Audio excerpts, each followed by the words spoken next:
Watch what happens the next time something good shows up. A kind word, a little money, a quiet day where for once, nothing is going wrong. Notice how fast a part of you starts waiting for the catch. That small flinch isn't random, and it isn't a flaw. It's a mood your body has practiced for so long that calm now feels almost suspicious, and fear feels like home. People call that your frequency. And the title of this video promised to raise it forever. So let me be honest with you about what that really means. Raising your frequency forever doesn't mean you will never feel fear, sadness, or doubt again. It means training your body to come back to calm, love, and trust faster than it runs back to fear. That's all it is. Not a perfect state you reach once. A way back home that gets a little shorter every time you walk it. Stay with me. Because by the end, you'll see exactly how your body learned the old mood and how it can be taught a new one. Let's slow down and look at that flinch, because it has more to teach than it seems. Think about the last time you caught yourself in a bad mood and could not point to a single reason for it. Nothing happened. No bad news. No fight.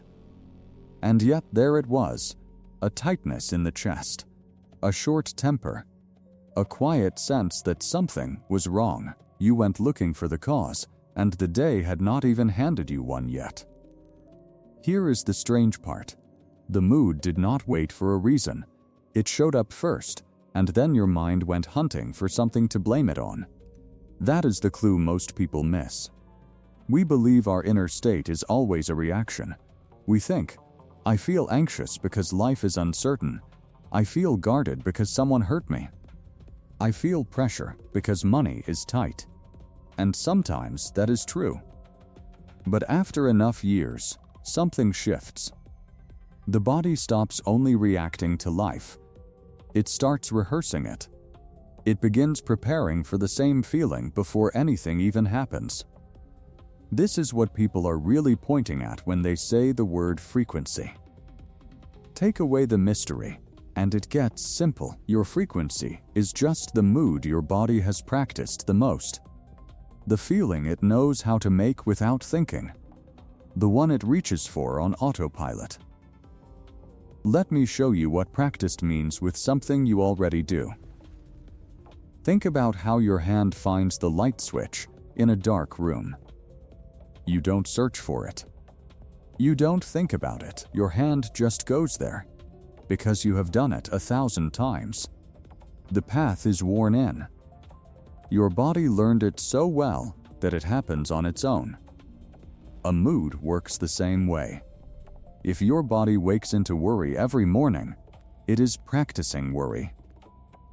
If you meet every small problem with a flash of fear, you are practicing fear, and little by little, that becomes the switch your hand reaches for in the dark. Not because you chose it today, because you have rehearsed it for years. So when something good arrives and you flinch, that is not a sign you are broken. It is just your body reaching for the switch it knows best. I want to be careful here, because this is the moment most videos rush past. If your body practices fear, please do not pile shame on top of it. Somewhere along the way, that fear probably helped you. It kept you alert when life was not safe. It carried you through seasons that would have flattened someone softer. The fear was not stupid, it was loyal. But here is the quiet problem. A mood that once protected you can become the same mood that keeps good things out. Underneath all our feelings, there are really only two basic moods the body practices. One is love. The other is fear. Not the dramatic kinds, not the screaming fear or the movie scene love. The everyday kinds. Fear is the quiet bracing, the need to control, the habit of waiting for the catch. Love is the opposite. It is the state where your body is not at war with the moment, where you can let a good thing land without checking it for traps. Most of us have practiced one of these far more than the other, and whichever one we practiced most becomes the mood the body calls normal. You can see it in small moments. Two people get the same surprise bill. One feels the whole body clench, the mind already racing to the worst case. That body has practiced fear. The other feels the same jolt, but it passes, and they think, okay, let me work this out. That body has practiced steadiness. Same event. Two different moods waiting underneath it. The event did not pick the mood. The practice did. Now here is the question that opens everything we are about to explore. If a mood can be practiced until it runs on its own, then it can also be practiced into something new. The switch can be moved. But there is a catch, and it is the reason most people try and quietly give up. Your body does not like the new switch. Even when the new mood is better, it feels wrong at first. It feels unfamiliar. And to a body, unfamiliar can feel almost like danger.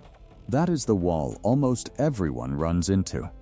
The place where people decide the new life just isn't for them, and quietly walk back to the old one. But that wall is not what it looks like.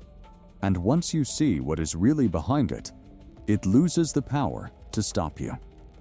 So let's walk straight into that wall, because once you understand it, it stops having so much power over you. Why would your own body fight a better mood? Why would it pull you back toward worry or the same old ache, even when something good is finally here? The answer is simpler than it sounds. To your body, there is no such thing as better.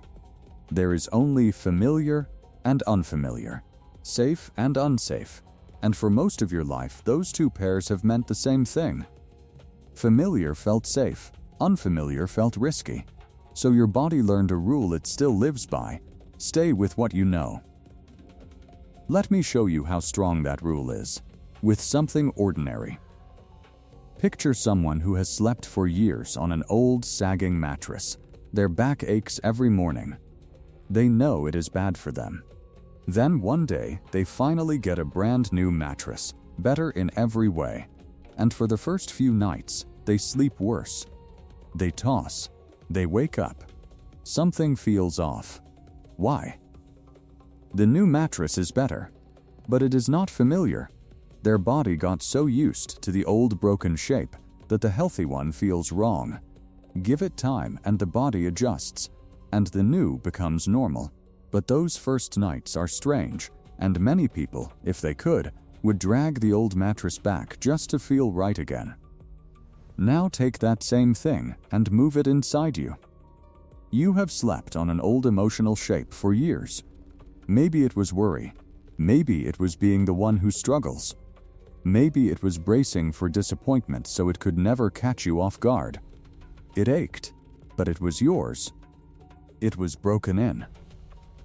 So when a better life starts to arrive, a calmer relationship, more money, real peace, a door that finally opens, your body does exactly what it would do with that new mattress. It feels the difference and says, "This is strange. This is not how I usually feel. Something must be wrong." That feeling has a name. Most people call it self-sabotage, but self-sabotage is not you trying to ruin your life. Read that again. It is your body trying to return to the shape it knows. The familiar ache feels safer than the unfamiliar good. So you delay the thing you wanted. You pick a fight right when things get peaceful.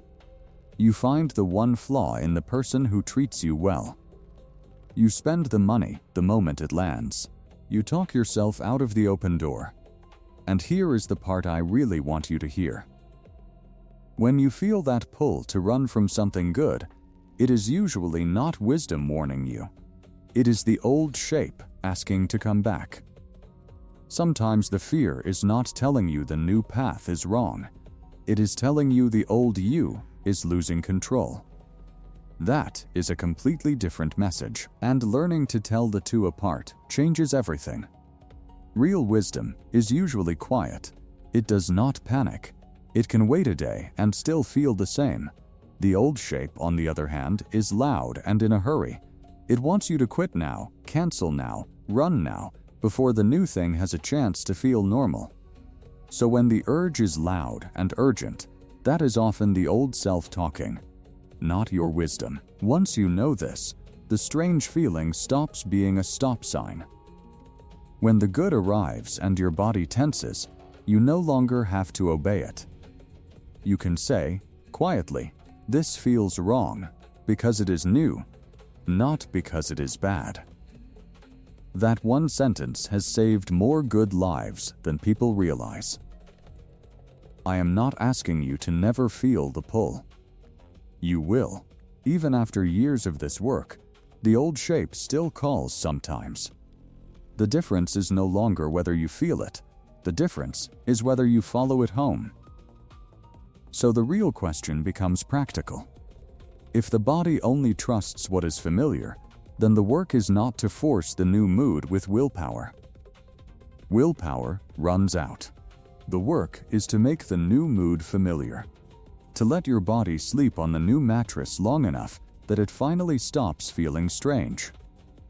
And there is a small, almost embarrassingly simple way to begin teaching your body that a calmer state is safe. It does not take hours. It does not take perfect discipline. It takes about 30 seconds, and most people have walked right past it their whole lives without ever noticing it was there. So here is the small thing. The 30 seconds. The next time you notice your body bracing, the chest tight, the mind already scanning for what could go wrong, stop for half a minute and find one real thing that is holding you up right now. Not something impressive, something true. The roof over your head, the fact that you woke up today, the warmth of the cup in your hand, the breath that just moved through you without you asking it to. A person who, if you called them right now, would be glad to hear your voice. Pick one. Stay with it for a few slow breaths. Let it get real enough that your body feels it, not just your mind. That's it. That is the practice. And I know how small it sounds, but let me explain why something this simple can begin to move something this old. First, what this is not. This is not pretending your problems disappeared. It is not slapping a happy face over real pain. That kind of forced positivity never works, because your body is not fooled by it. If you say everything is wonderful while your stomach is in knots, your body trusts the knots, not the words. Real gratitude is different. It is not a lie you tell your body. It is a fact you show it. Here is the cause and effect underneath it. When your body is practicing fear, it spends all day scanning for what might hurt you. That is its job in that mode. So it keeps finding threats, because that is what it is looking for. When you stop for 30 seconds and name one real thing that is supporting you, you are not arguing with the fear. You are showing your body something it forgot to look at. You are saying, there is also this. This is real too. And this moment is not only a threat. Do that once and nothing dramatic happens. Do it every day, and something starts to shift. Each time, your body gets a small, repeated piece of evidence that this moment is safe enough to relax in. And evidence, repeated, is how a nervous system changes its mind, not through pressure, through proof. This is also why the thing you pick has to be specific. If you say, "I'm grateful for my life," your body shrugs. It is too big to feel. But if you say, "This warm cup, right here, in my hand," your body can actually feel that. Specific is believable, and only what the body believes can change it. Now connect this back to where we started. Your frequency is the mood your body practices most. Every time you do this small practice, you are giving the body one more rep of a calmer mood. You are slowly turning the dial, not by force, but by repetition. Bit by bit, calm stops being the foreign station and starts becoming one your body can find on its own. And let me say one more thing, because it matters. Gratitude does not mean you are not allowed to grieve. It does not erase what hurt you. Real gratitude has room for tears. It is not denial. It is simply refusing to let fear be the only voice in the room. You can hold sorrow in one hand and one true, good thing in the other. The body needs to know that both are real. So you have a tool now. A small one, but a real one. A way to begin teaching your body that a calmer state is not dangerous. But there is something that can keep the old dial stuck more than almost anything else. It can make calm feel impossible and love feel unsafe, no matter how many times you practice. It sits quietly in the body and keeps it chained to the past. And until you face it directly, the dial only moves so far. It sits quietly in the body, and it can keep calm feeling impossible and love feeling unsafe, no matter how many mornings you practice. But there is also one simple rule that protects you in the exact moment the old self tries to make you throw a good thing away. Let's start with the rule, because it is simple and it works. When you feel the sudden urge to walk away from something good, to quit the new habit, cancel the opportunity, end the calm relationship, burn the bridge, do not act on it for 24 hours. That's the whole rule. You don't have to win an argument with the feeling. You don't have to talk yourself out of it. You only have to wait one day before you let it make a decision for you. Remember what we said earlier. The old self is loud and in a hurry. It wants you to act now, before the new good thing has a chance to feel normal. Real wisdom can wait a day and still feel the same. The panic cannot. Give it 24 hours, and most of that urge quietly fades. Because it was never information about your life. It was the old shape reaching for the dial one more time. So if you want to quit something you know is good for you, wait a day. If you want to send the message that ends it all, wait. If you want to spend the money out of panic, or pull away from someone right when they get close, wait. Most of the time, by the next morning, the urge is smaller, and you can see clearly again. That rule will protect you in 100 small moments. But there is one weight it cannot lift, because this one you have to set down yourself. It is resentment. The grudge you carry against the person who hurt you. The anger at what was unfair, at the life that did not keep its promise. I am not going to tell you to forgive, because it is the noble thing to do, and I am not going to pretend the wound was small. If someone betrayed you, lied to you, left you carrying pain they never explained, the anger made sense. At first, anger is not the enemy. It is the alarm that tells you something mattered. There is a season where it protects you. But here is the quiet problem.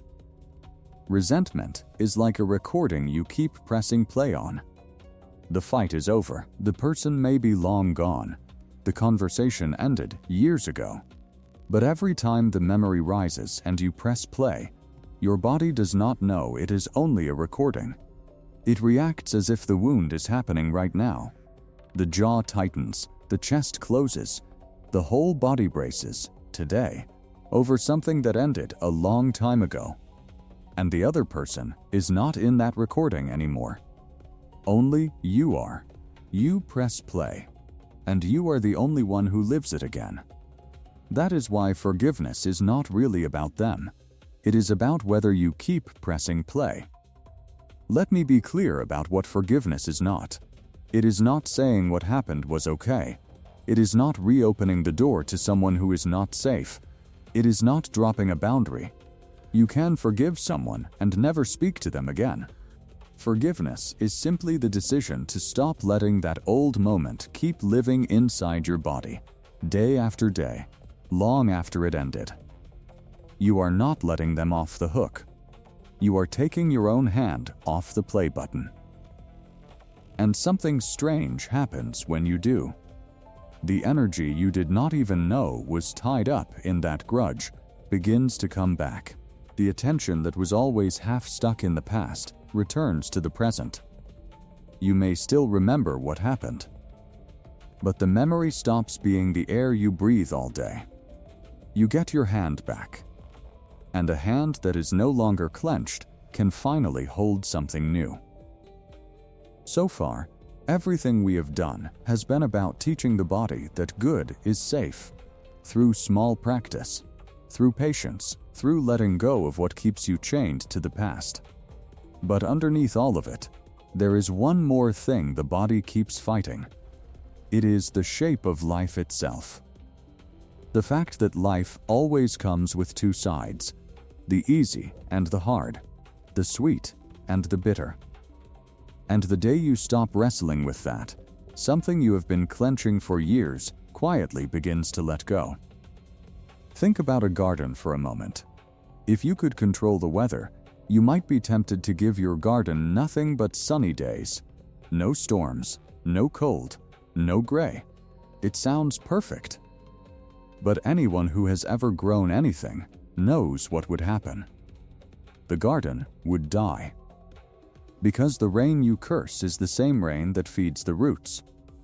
The storm you want to skip is part of how things grow. Life works the same way, and this is one of the hardest things to accept. Everything comes with two sides, light and dark, sweet and bitter, gain and loss. You have never lived a day that was only morning.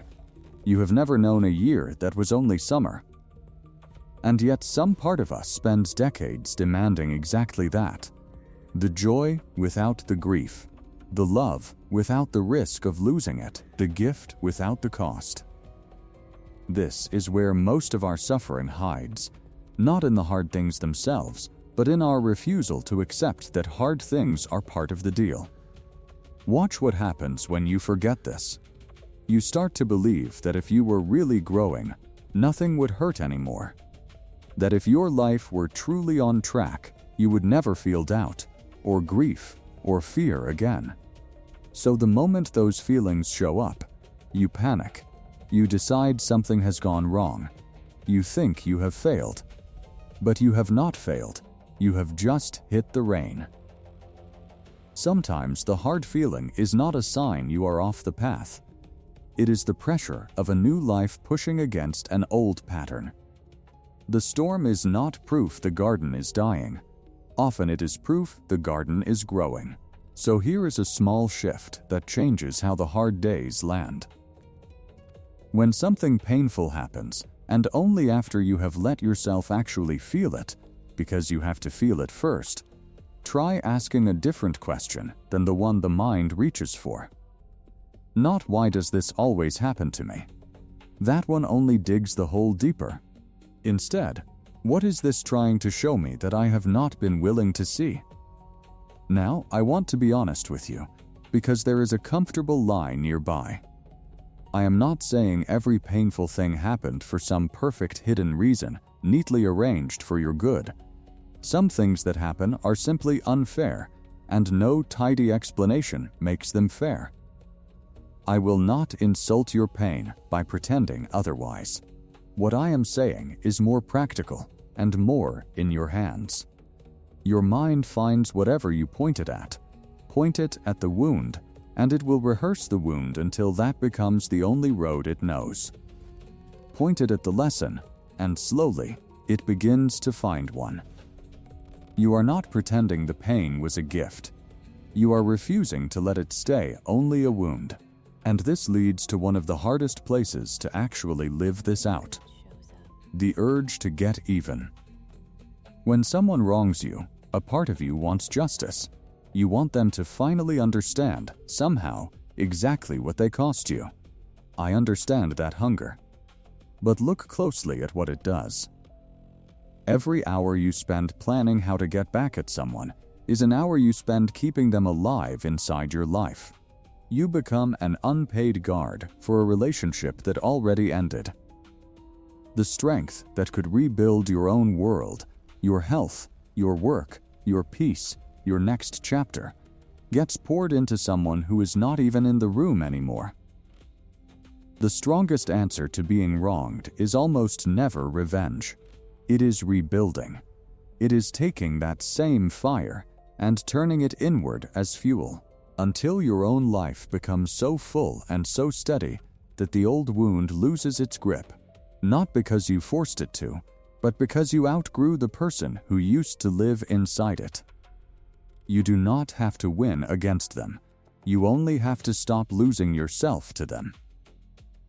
And notice what every step so far has quietly had in common: the small practice, the patient day, the forgiving, the dropping of the score. Each one is the same move made in a different place. You are loosening your grip.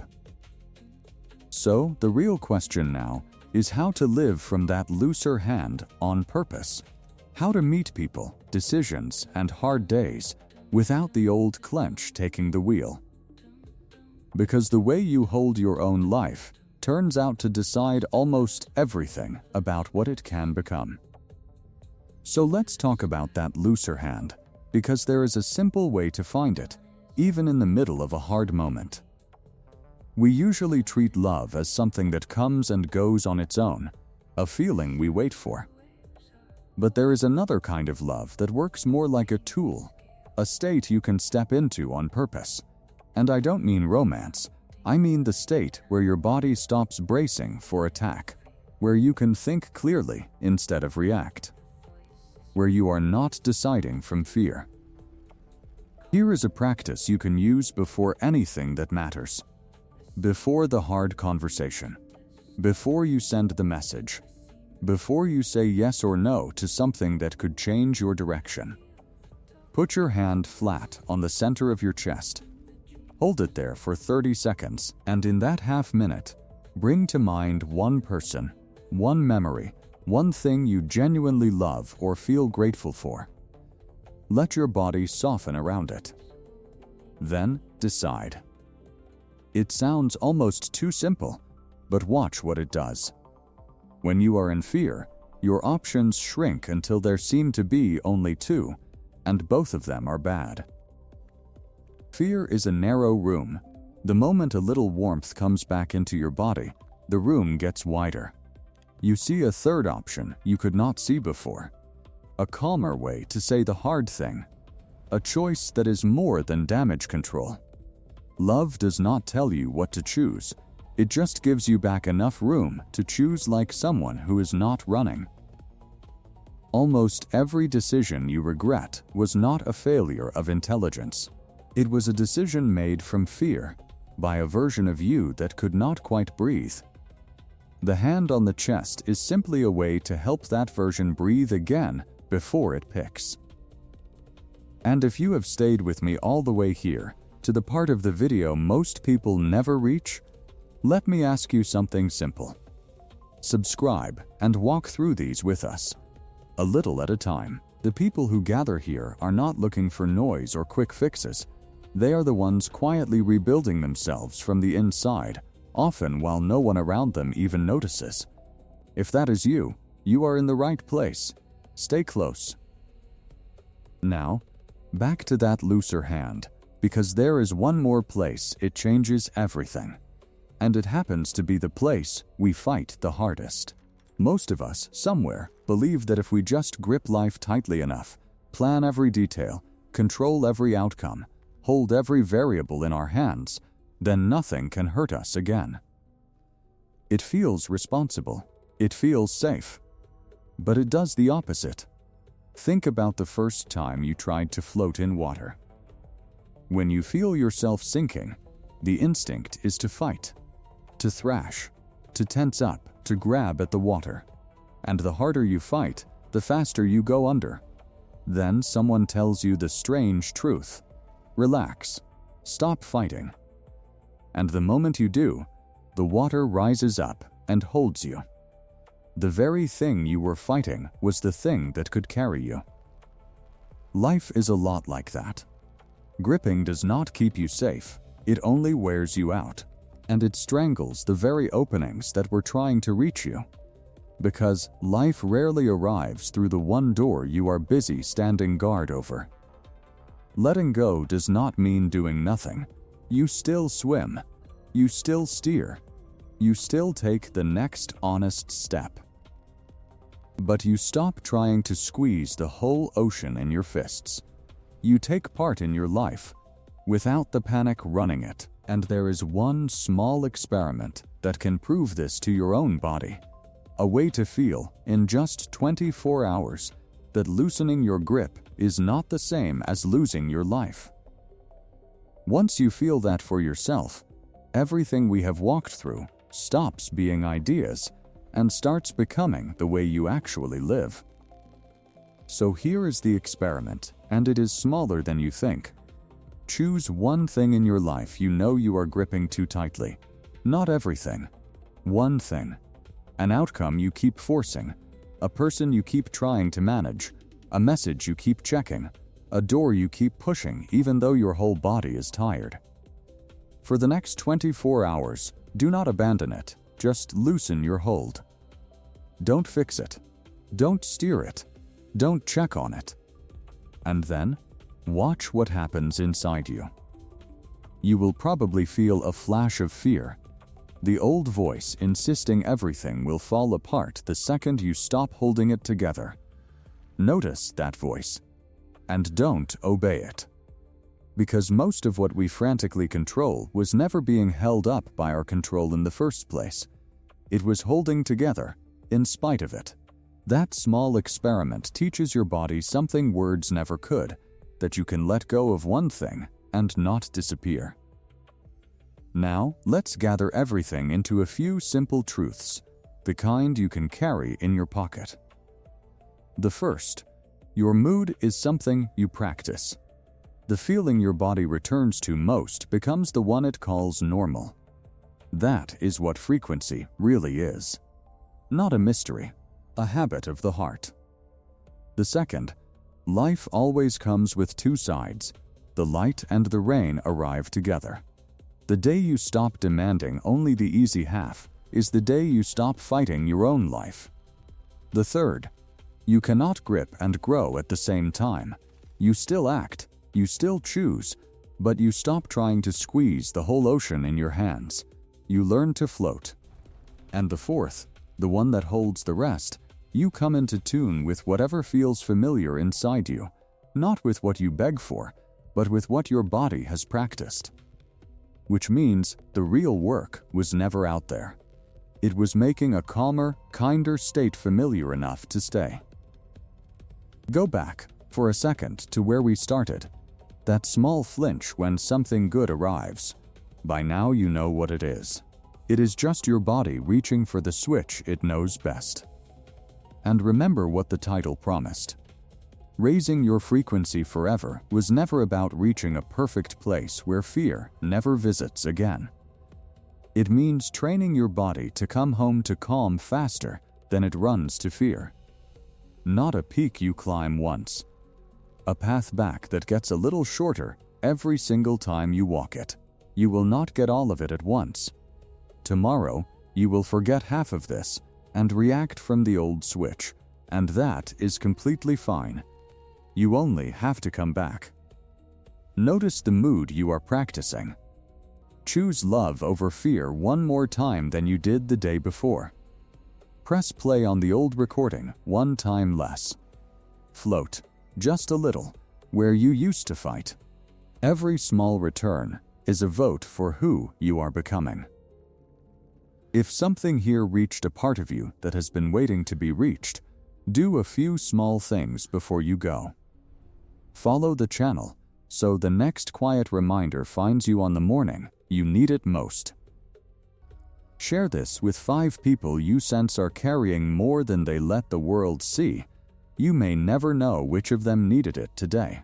And leave one honest comment. Tell me the mood you are choosing to come back to, and the subject you want us to explore next. The next conversation here is built by the people brave enough to ask for it, and here is the last thing I will leave you with. There will come a morning, far quieter than you expect, when something good walks in, and your body does not flinch. Your hand, in the dark, reaches past the old switch it used for years and finds a new one. Not because you forced it, because you practiced it in 1,000 small moments no one ever saw. You will barely notice it happen. That is how you will know it already did.